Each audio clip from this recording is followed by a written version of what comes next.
वो खाली राम की मांग कर रहे हैं। हिंदुस्तान के अंदर राम नहीं बसेंगे तो कहाँ बसेंगे? पाकिस्तान में जाके बसेंगे। ये उनसे जरा पूछिए ना, तो आपको खुद ही उत्तर मिलना चाहिए कि हम ऐसी नहीं, हम तो कहेंगे जितने मुसलमान हैं उनको भी यहीं पे सबको दीपक जलाना चाहिए।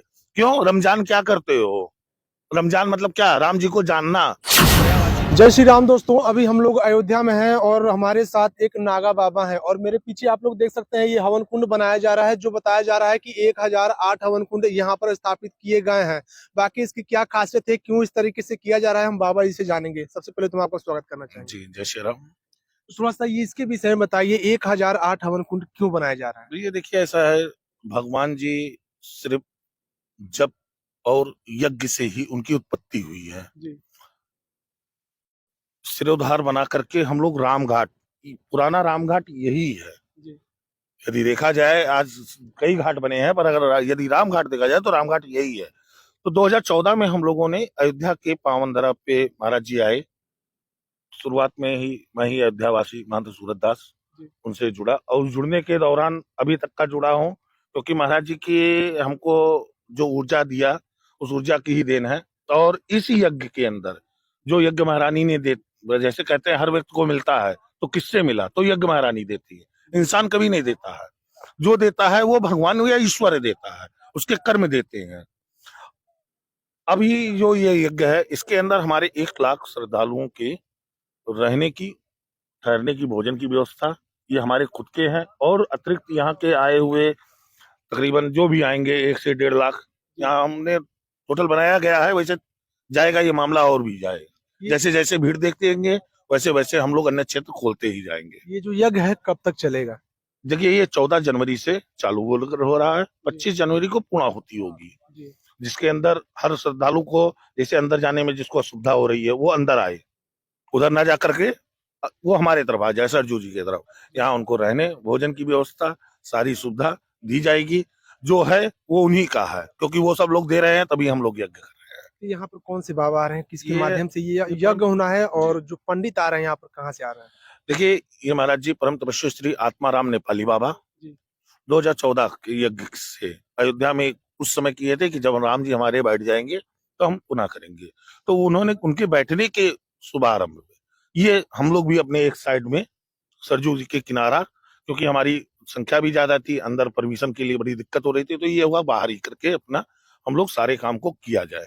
और हर श्रद्धालु को सुचारू ढंग से, जो अंदर कोई जो भाई रोड पे आ गए, वहां से आए, जिसको मालूम नहीं है अंदर व्यवस्था है तो वो कहाँ जाएगा, तो वो हम अपने यहाँ पे देखने की व्यवस्था किया गया है। ये जो झोपड़ियां देख रहे हैं 3,000 लगी हुई है, 3 से 4 हजार झोपड़ियां लगी हैं, और टेंट जैसा जी जी वीआईपी भी बना है। तो जो अपना जुड़े थे पहले से, जिसने कह दिया उनके हिसाब से वो व्यवस्था बना दी गई है। अभी यही है कि जो श्रद्धालु आते हैं, अगर मान लीजिए उनको वहां नहीं मिल पा रहा, वो यहाँ आके भोजन प्रसादी ले, यज्ञ का आनंद ले। जी। अब 22 तारीख को जो हमारे रामलला है वो टेंट से उठ करके अपने महलों में जाएंगे। तो बहुत से जो नेता है सभी को इन्विटेशन दिया गया है, लेकिन वहीं पर जब बात आती है उत्तर प्रदेश के पूर्व मुख्यमंत्री अखिलेश यादव की, तो वो कहते हैं कि हम नहीं जाएंगे वहां पर। ऐसा कि उनको क्या कहना चाहेंगे आप। देखिए वैसे तो हम लोग ने किसी पार्टी से कभी नहीं ये हुए। मैं आपसे जानना चाहूंगा। हाँ ये है भगवा रंग है, तो वो आज से नहीं शुरू से है। और यज्ञ का मतलब है किसको आमंत्रण देना, तो आमंत्रण बिना दिए भी आ सकते हो। जी जो दुष्कर्म किया गया है उनको निमंत्रण देने की जरूरत है? कहीं तो राक्षस का काम किए हैं, कहीं कुछ लोगों ने उस पद को दुरुपयोग करके उन कार सेवकों के ऊपर गोली तक का चल गई है। जी ये कहा किस कानून में लिखा है, किस व्यवस्था में लिखा है? अगर आपने यहाँ ही कह दिया तो मैंने कहा गोली आखिर में आप किस व्यक्ति के ऊपर चला रहे हैं? जो व्यक्ति आपके अपने हैं, जिन्होंने आपको वोट दे करके यहाँ लाया, वो खाली राम की मांग कर रहे हैं। हिंदुस्तान के अंदर राम नहीं बसेंगे तो कहाँ बसेंगे? पाकिस्तान में जाके बसेंगे। ये उनसे जरा पूछिए ना, तो आपको खुद ही उत्तर मिलना चाहिए कि हर व्यक्ति को मालूम है कि कार सेवकों के ऊपर गोली चलाने वाला मुख्य शिलाधार कौन है। यहाँ तो भाजपा ने जो कुछ किया कम से कम कर तो रहा। आज अयोध्या के अंदर जाके देखिए ना, एक एक गली चमक रही है, महक रही है। चमकने की तो बात छोड़िए, महक रही है। अगरबत्ती अभी आके खड़ी बैठी है, 40 दिन तक का लगातार देगा। जी कहीं न कहीं आस्था में बल है, उस आस्था को तुम क्यों नहीं बना रहे हो? हमारा हिंदुस्तान हिंदुस्तान नहीं रह गया। पाकिस्तान बना के रख दिए हैं। तो ये कहीं ना कहीं हम लोग का दुर्भाग्य है भैया। और वहीं कुछ पर नहीं। अखिलेश जी को अक्सर देखा जाता है कि वो मस्जिदों में जाते हैं, हरी हरी टोपियां लगाते हैं, जी जी। लेकिन वहीं पर जब अपने हिंदू हाँ, धर्म की सनातन की बात आती है, अपने प्रभु श्री राम की बात आती है, तो यहाँ पर आने से वो मना कर देते हैं। देखिए भैया, अगर वो यहाँ आ जाएंगे तो जिस वोट बैंक से वो जी रहे हैं वो दोबारा नहीं जी पाएंगे। वो उनका वोट बैंक वही है।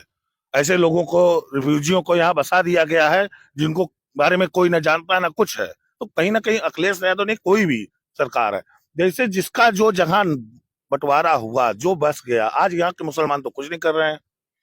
यहाँ के हिंदू वाले को कोई दिक्कत नहीं है, उनको सबसे ज्यादा दिक्कत है। कोई भी बात होता है, ये क्यों हो रहा है, ऐसा क्यों हो रहा है। अरे आओ अयोध्या देखिए, अभी तक का आप अयोध्या का गेट बनवा रहे थे तो आपका गेट कैसा था, और आज का गेट देख के आइए कि अयोध्या का किस तरह होना चाहिए। ये मानसिकता होनी चाहिए कि हे प्रभु, जिस राम कृष्ण के नाम से पूरा विश्व जाना जा रहा है, पूरा भारत जाना जा रहा है, हरे कृष्णा हरे राम, पूरे विश्व में हरे कृष्णा हरे राम का चल रहा है नारा, तो ये तुम अपना नहीं कर पा रहे हो। तो ये हमारा कहीं ना कहीं दुर्भाग्य है कि ऐसे महामुनीर बैठे थे। आज देख लीजिए हमारे योगी मोदी के, हम इसीलिए बार बार शुक्रिया अदा करेंगे कि उनके देन, उन्हीं की देन है कि जो हर जगह जगह उन्होंने, जब पहले हुआ परमिशन नहीं होगा, उन्होंने कहा जहां जो कर सकता है वो यज्ञ करे।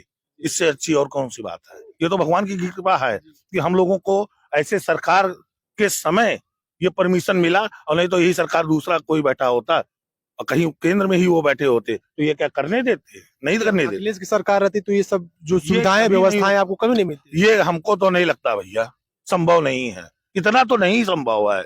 होता, हम नहीं कहते हैं, पर वही है, रामलला को उतने में ही समेट देते। आज जो रामलला का वास्तविकता रूप है वो इस भाजपा सरकार के द्वारा देखने को हम लोगों का सौभाग्य, मैं अयोध्यावासी भी हूँ। हमको नागा बाबा बनाया गया इसी कम उम्र में, तो उसका कारण है हमारी उम्र के हिस्से ज्यादा हमने अपने कर्म को विशेषता दिया। आज बड़े बड़े संतों महंतों के बीच में उनकी सेवा यज्ञ के अंदर तन मन धन दे करके आज उन्होंने मुझे नागा बाबा का पद दे दिया 2014 से, तब से मैं नागा बाबा हूँ। अखिलेश यादव की तो बात रह गई, ठीक है, लेकिन वहीं पर जो बिहार के उप मुख्यमंत्री तेजस्वी यादव, वो कहते हैं कि मंदिर बनाने से लोगों को क्या फायदा मिलेगा, वहीं पर अगर अस्पताल बनवाया जाता, स्कूल बनवाया जाता तो लोगों का भला होता, जो उनके बच्चे हैं उनका भला होता। क्या कहना चाहेंगे उनको? देखिए भैया, जबकि उनको इनविटेशन भी गया है, इसके बाद भी वो मंच से, खुले मन से इस प्रकार के जो भाषण है वो दे रहा है। कलयुग है, ये कलयुग नहीं घोर कलयुग है। तो यहाँ देवता अगर हैं तो राक्षस हैं, तो राक्षस में जान लीजिए वो भी राक्षस हैं। अगर उनको नहीं समझ में आ रहा है, ये साफ सफाई क्या मंत्री मुख्यमंत्री कर रहा है रोज, ये कर्मचारी ही तो है। यहाँ तक का नगर पालिका आ रहा है, सेवा कर रहा है, अंदर में साफ सफाई हो रहा है। जो कर्मचारी यहाँ पे 100 थे, आज उनकी संख्या 2000 है। तो इससे रोजी रोजगार नहीं बढ़ी। आज जिस जगह पे व्यक्ति नहीं भटकता था वहां आज कॉलोनियां बस रही हैं। तो ये तो उनकी मानसिकता अगर इतनी दूषित ना होती तो अब तक रामलला पहले ही बन गए होते। इन्हीं की राजनीति, गंदी राजनीति, ऐसे ही गंदी राजनीति करने वाले व्यक्ति रामलला के नाम पे बद्दा है। लेकिन विपक्षी के जो नेता है वो कह रहे हैं कि कहाँ रोजगार मिला है लोगों को, मंदिर से कोई रोजगार नहीं मिला। वो नेता है। एक मठ के अंदर कोई भी मठ होगा, वहां 1000 का पालन पोषण होता है। कम से कम 100-500 आदमी नहीं, 100-500 होंगे, 10 परिवार होगा, 10 परिवार के 10 सदस्य, 5 सदस्य होंगे, कम से कम कुछ तो चला रहे हैं। भीख मांग के हम लोग सबसे मांगते हैं गेहूं चावल अनाज, तब हम इकट्ठा करके उन लोगों को भोजन इत्यादि की व्यवस्था देते हैं। ये सब कैसे बनवाए हैं आप जरा बताइए। आखिर में आज कितने लोग काम किए होंगे, कितने लोगों का आमदनी हो रही है। खाली एक बाबा का नहीं हो रहा है, सबको ना इसमें राम का आनंद मिल रहा है, हर व्यक्ति को लाभ हो रहा है। क्यों झंडा लगाया कोई और बनाया है, कपड़ा मुसलमान दे रहा है, इसमें कहाँ जात पात देख मिल रहा है। हम इतना काम करेंगे, हम जात पात देख कर काम करेंगे? हमारे तो मुस्लिम भी चेले हैं, तो हम उसके लिए क्या करें कि हम भगा दें? अरे कोई हाथ गंदा है उसको हटा दो, जैसे दाया और बाया, तो वह जानो वह गंदौरा खाली वह उठाएंगे रखेंगे। राहुल गांधी कहते हैं कि अयोध्या का हमने ताला तोड़ा है, तब जाकर के अयोध्या का निर्माण हो रहा है। सही पूछिए तो लोग जो कहते थे, जो अभी आपने कहा ताला तोड़ने वाली बात, पप्पू नहीं महा, अब क्या कहूं, जाने दीजिए। उसकी नीयत ही सारे संसार को बता रही है, और आने वाले वक्त में उनको भी अच्छी तरीके से हर जगह सबक मिल रहा है। हमारे राम जी को बैठने दीजिए, सब काया पलट हो जाएगा। यहाँ से ही नहीं होगा, सारी विश्व में हो रहा है। क्यों इनके सरकार में आज तक का हमारी भारत की श्रेणी कहाँ थी, जरा अभी बताइए। 16वें नंबर पे थी, आज हम लोग चौथे नंबर 5वें नंबर पे आ रहे हैं। क्यों आ रहे हैं? विश्व गुरु कहलाने योग्य बन रहे हैं। पहली बार तो हमारे अब की बार 20 वाला जो हुआ है दिल्ली के अंदर, उस पे भी तो वो आरोप लगाने लगे। जो अच्छा काम होता है उसमें तो आरोप जो लगाते हैं। विपक्षी हैं वो ये आरोप लगा रहे हैं कि आज राम मंदिर का उद्घाटन हो रहा है, रामलला जी अपने महलों में जा रहे हैं। कल यही लोग आवाज उठाएंगे कि हिंदू राष्ट्र होना चाहिए और हिंदू राष्ट्र करेंगे, हिंदू राष्ट्र की मांग करेंगे। होना चाहिए कि नहीं होना चाहिए आपके हिसाब से? देखिए भैया, हिंदू राष्ट्र तो फिलहाल है ही। जी। हमारे ये दो सरकार जब से हमारे योगी और मोदी आए हैं, तब से हम गर्व से कहते हैं कि हम हिंदू हैं। हम हिंदुस्तान में अब लगता है मैं आ रहा हूँ वापस।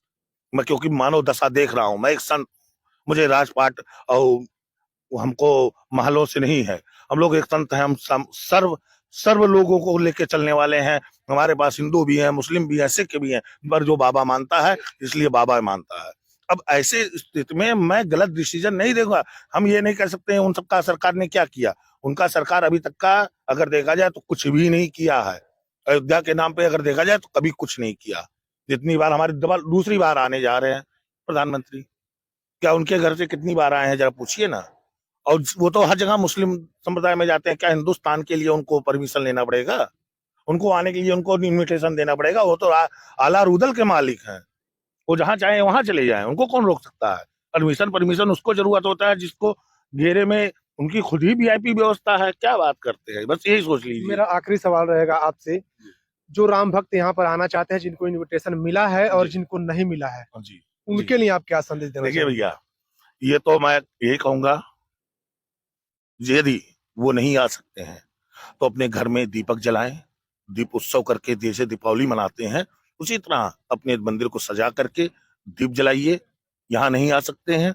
और साथ ही साथ अपने 2024 इसके अंदर ये सभी लोगों का है, जो जितना कलयुग में राम नाम का सुमरन कर लेगा, हरे कृष्णा हरे राम, कलयुग का तारक मंत्र, तो राम नाम का जप करे हरे कृष्णा हरे राम का, उसका जीवन वैसे ही तर जाएगा।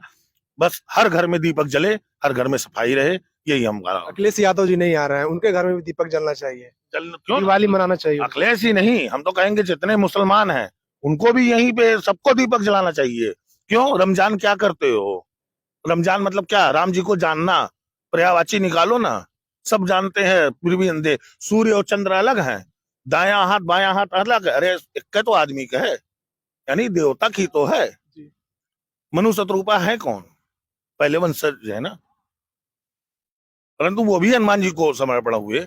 अरे मूर्ख ना बने, जिसको जहां जाना है वहां जाए। अयोध्या हमारे राम जी की है तो वो सज रही है।